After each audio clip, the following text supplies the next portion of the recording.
Hello. Good to see you. Alright there, Revenants, welcome back to Code Vein and the Road to 100, where today I have a two different things that we're doing. As you'll notice, the resolution can definitely go up higher now, so this is like not exactly a native 4K, but it is around about there. So I hope, that is enjoyable for you guys. I forced my monitor into a higher resolution. So we're seeing how that goes with frame drops and stuttering and the capture all at the same time as the gameplay. So you may notice a few frame drops here and there as the GPU is struggling to keep up here. So this probably won't be permanent moving forward, but I just wanted to see and try it out, see how it goes. So that's number one. And number two, we are going to be running a very interesting kind of in and out setup here that we have going. You'll notice that we have Shadow Leap, Shifting Hollow, Savage Dive, and we have a Halberd, as well as Flames of Rage. Now, it's interesting to note that we have two gift accelerators, along with Eva, along with a gift accelerator item. So if we want to, we can make all of this happen very, very, very, very, very, very quickly. Now, if we are Ichor starved, all we have to do is change the Ruinous Chevalier to the Devour version, or you can use the Black Blood Liberator, or the whatever color you choose, and it has the same drain rating at 13.5 for a backstab or parry as the Ruinous Chevalier. So we'll see how that goes, and we will have a ice defensive value of 107. If we really do need to get there, we can use an antifreeze tonic for 122 or 127, and that will help us have pretty good ice defense overall. And if we're getting beat up too much, we can go for the ice version, and we will be then perfectly invincible here in the Ridge of Frozen Souls. So how this build will operate here is very different, because Shadow Leap is a defensive retreating mechanism, but if you use it the way I'm going to show you today, as the intention of how it's supposed to work out, it's not exactly built and designed for the Ridge of Frozen Souls, because this place is very big and very open. For most of it, you have big sprawling open fields, kind of, in a sense, but in small corridors, it will work wonders to create space, stagger the enemy, and set you up for a Savage Dive or a Flames of Rage paired with Shifting Hollow. Now, because we will have all of the crazy gift accelerators increasing our speed here, Shifting Hollow kind of nullifies itself, because you want to be as slow as possible, so you maximize the amount of iframes for Shifting Hollow, but we're using it more for an aggressive engagement tool rather than a dodge tool. So keep that in mind, because the faster Shifting Hollow activates, the worse the iframe window is for you to dodge and such to get iframes. So let's go ahead and get underway, and I'll show you here exactly how this will operate, and hopefully we can get a fairly decent showing here for you guys. So here's kind of how it operates, and so you can kind of see that everything happens very, very, very quickly. So make sure you are Johnny on the spot with your gifts and such. Okay, can't hit the doggos from here. I can definitely feel a little of the frame drops there, for sure. We are struggling hard here to run at 60 frames, but that's fine. So we will go for a couple of backstabs here to make sure that we get enough Ichor for our next few engagements. And Eva should be okay over there, no problems for her. Okay, and here we go.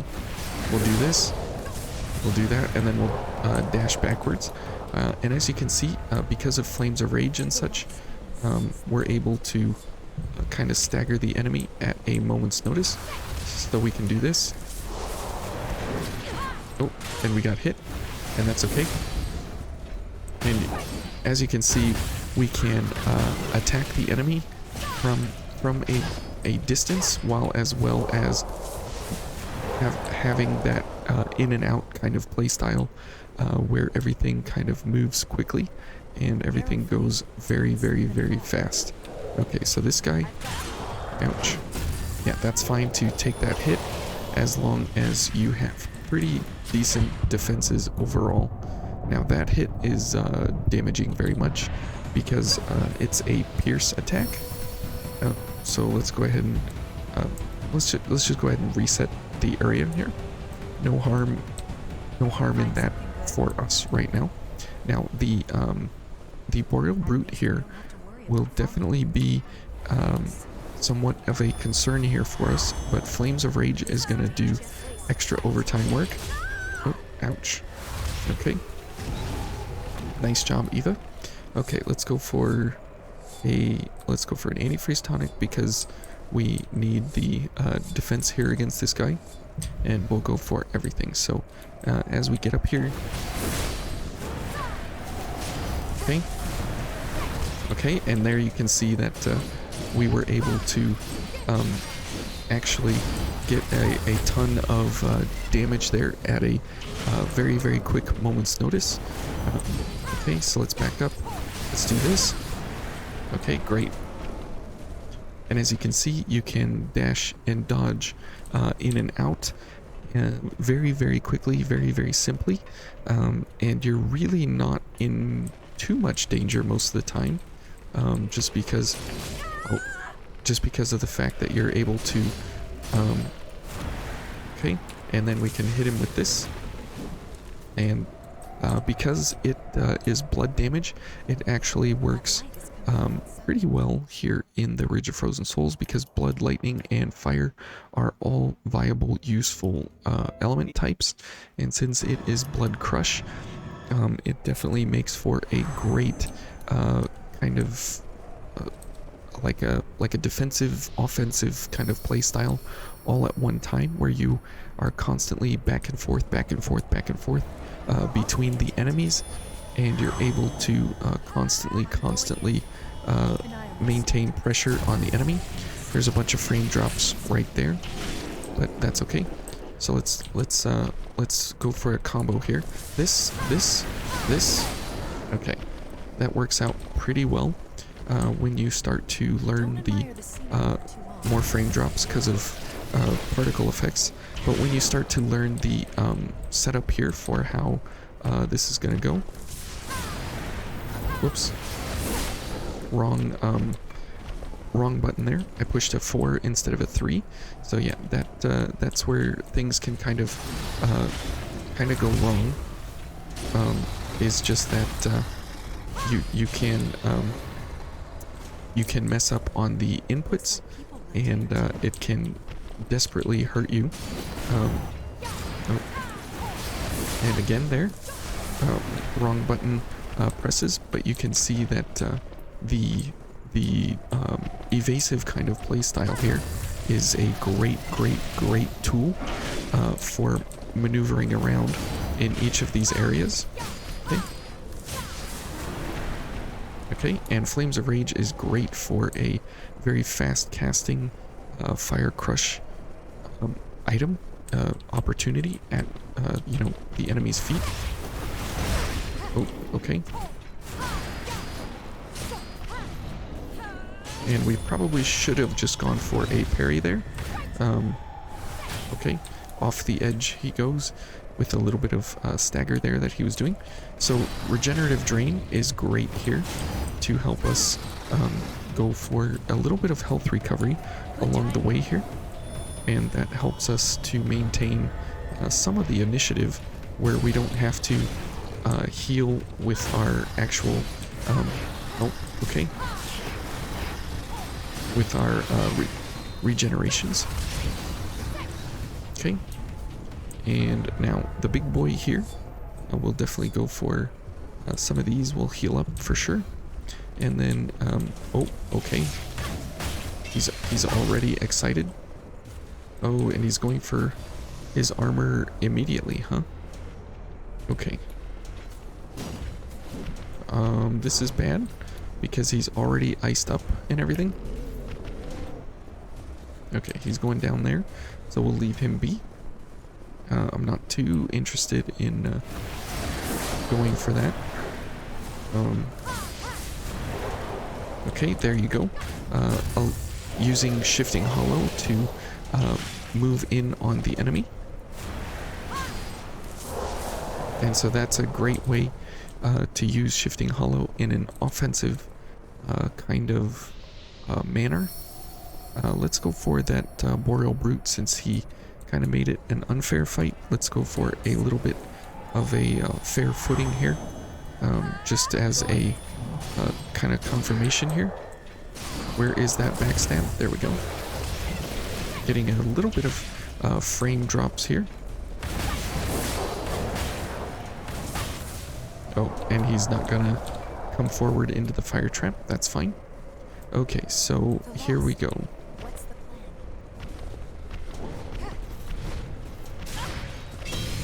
Okay, and let's dodge out in. Alright, that worked out fairly nicely there, actually. And we'll get a backstab to remove his ice armor chance. Okay, so let's do this. Okay, great. That worked out very well, all things considered.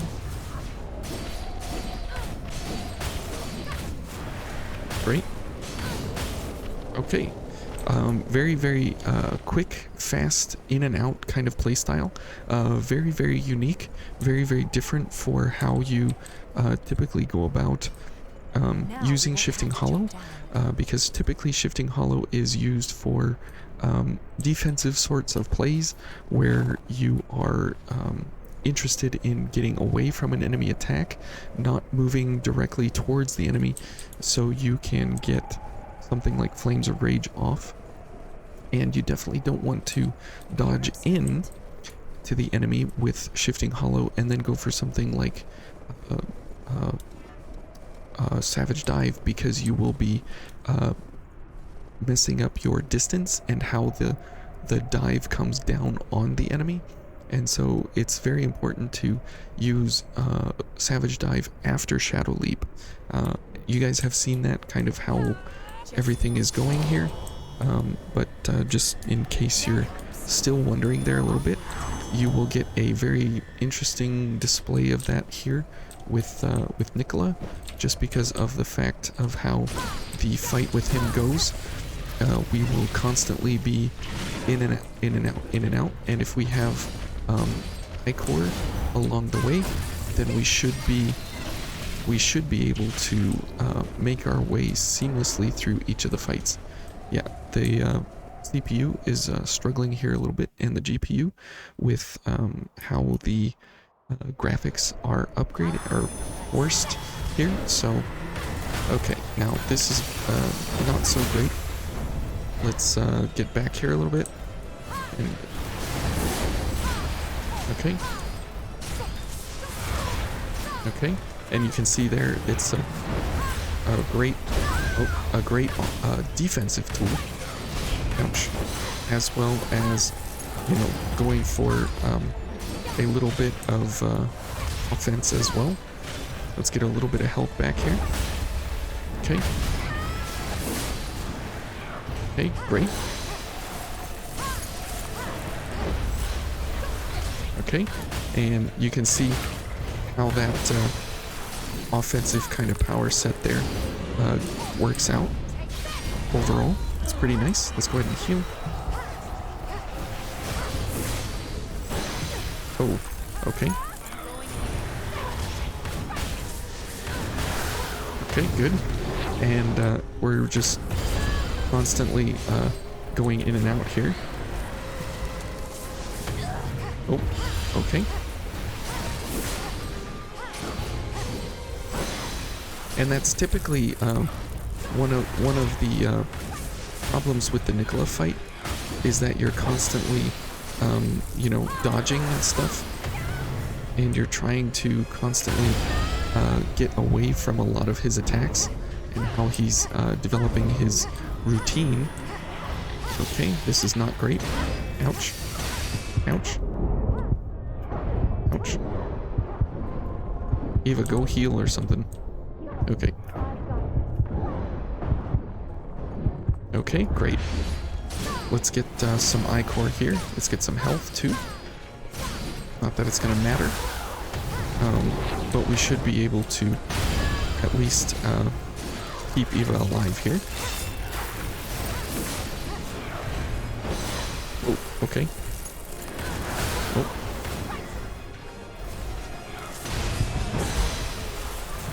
Thanks, Eva. Okay.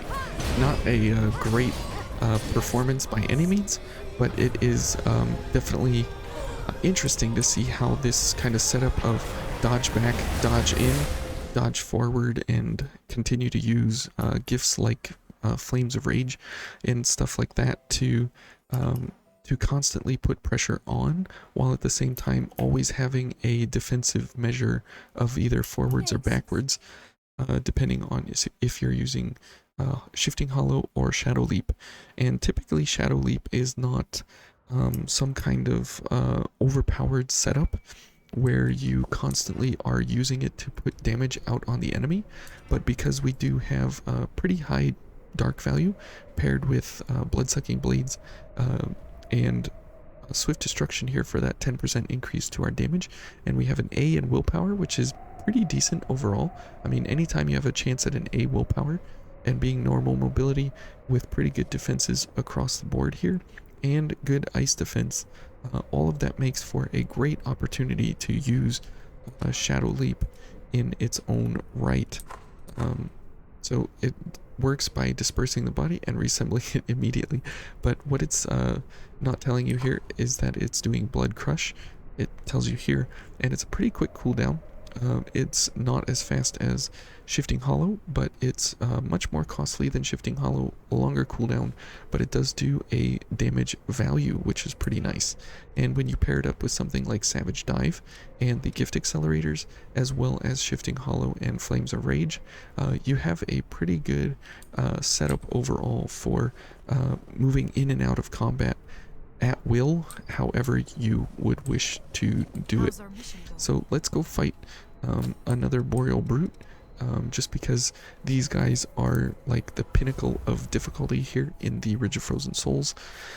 They're actually sometimes more difficult than Nicola himself, and they can be like super soldiers, and they can definitely be very, very problematic if you definitely don't respect them. Oop, okay, well, there's that guy. Okay, let's go for a couple of things here just to make our life a little easier here. Okay. Okay, and let's dive in. Okay, great. Oops, I got a little too close there. Okay. Alright, now we have his ice armor and running. Okay, good. Okay. We have to get away from him here.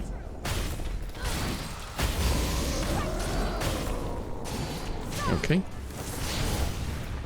Very nice. Okay. We'll let him figure out what he's doing there. Okay, let's back up. And let's go in here. Great. And again, that kind of in and out sort of play style, it's very, very interesting in how it all kind of works together for what you're actually trying to do. And if we go check it out against something else, like if we check it out against Oliver, and just kind of see how that actually works against something different. But you saw how it works against Nicola, and how kind of effective it is to move in and out of combat pretty fluidly there. And obviously Oliver has, you know, not the same amount of HP as Nicola. Okay. Okay, let's get in here and get some ichor. Nice. Okay, we'll get a little bit of ichor back. Okay. Alright, that was a pretty good combo there. In and out with Flames of Rage and all that. Okay. Okay. Great.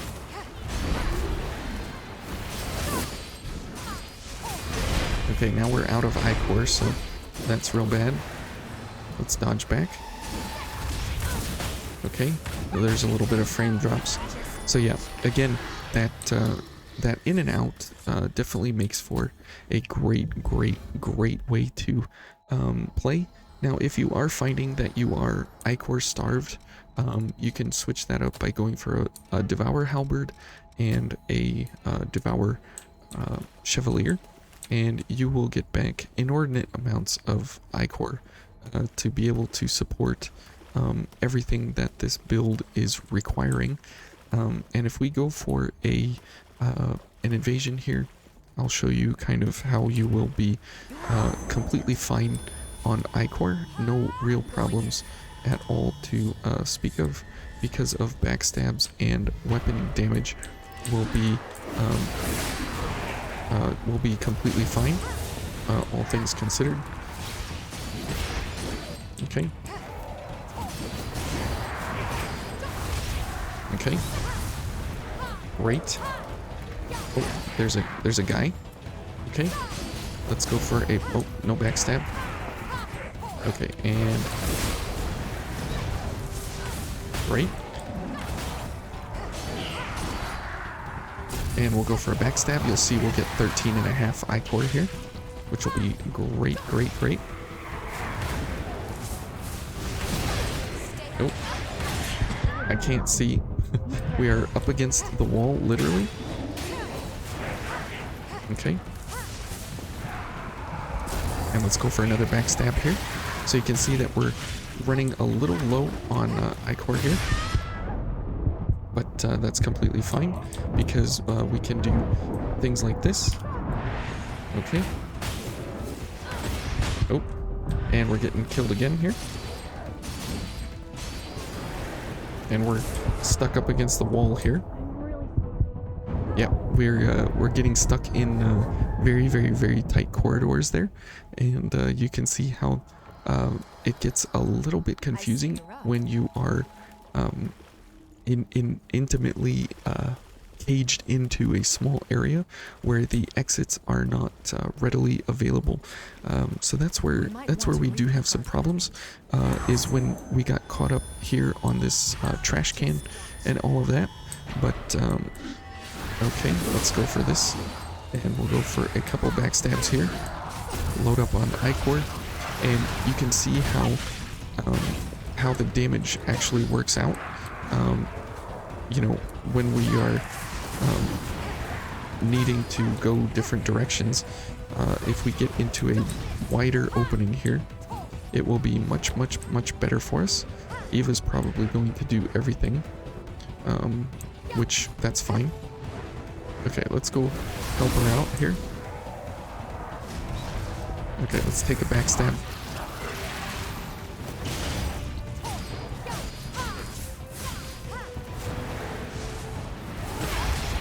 Oh, he hit me there accidentally. Okay.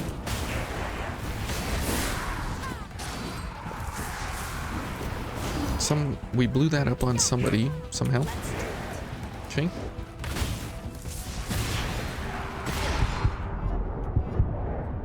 All right, let's go for a launch here. Now we still are getting beat up quite a bit here, all things considered. It's not exactly you know, invincibility frames here,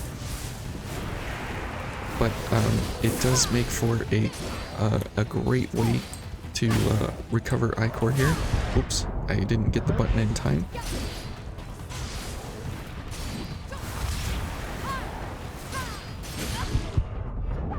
Okay, we still couldn't get the recovery on Shadow Leap there, but For the Ridge of Frozen Souls, it works pretty well because you're not getting overwhelmed by 2, 3, 4, 5 guys all at the same time. Where are we? But you're typically in and out on one enemy because you are staggering them over and over.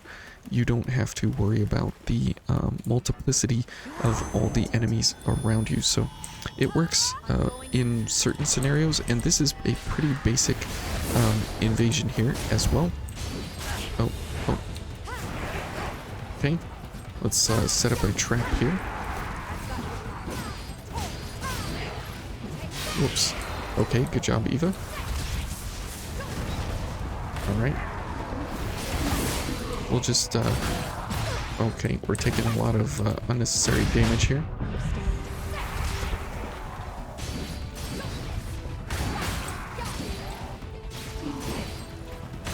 Okay. Still taking unnecessary amounts of damage. Let's go ahead and just heal up here. And we'll go for some backstabs if we can. Okay, good.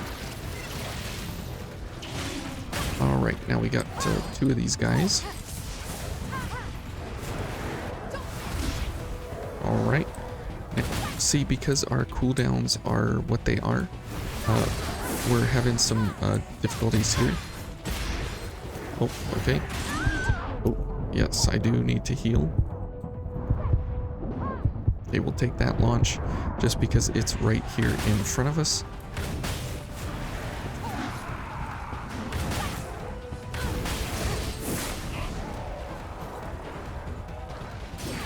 Can we get a backstab? Nope. Uneven ground is not a nice thing. Okay. Good timing.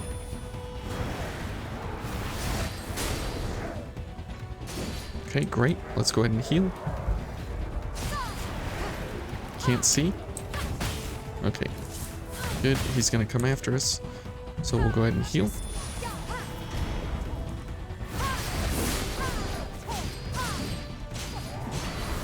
Okay, well, it still is a little bit to be desired in the overall crazy damage department, but as far as you know, move quickly, float like a butterfly, sting like a bee type of play style here, but it works pretty well. And if you're interested, just follow the build, and you can mix and match how you wish on these 4 down here. But Flames of Rage works out pretty well overall, and these 4 here, they're kind of at your I mean, all of this is kind of change it how you see fit to fit what you're trying to do, but as it stands right now for what we have, for how this is built for the Ridge of Frozen Souls, this works out fairly well. So anyways, good hunting, happy hunting, and good luck out there in Vayne, everyone, and have a great rest of the day. Enjoy!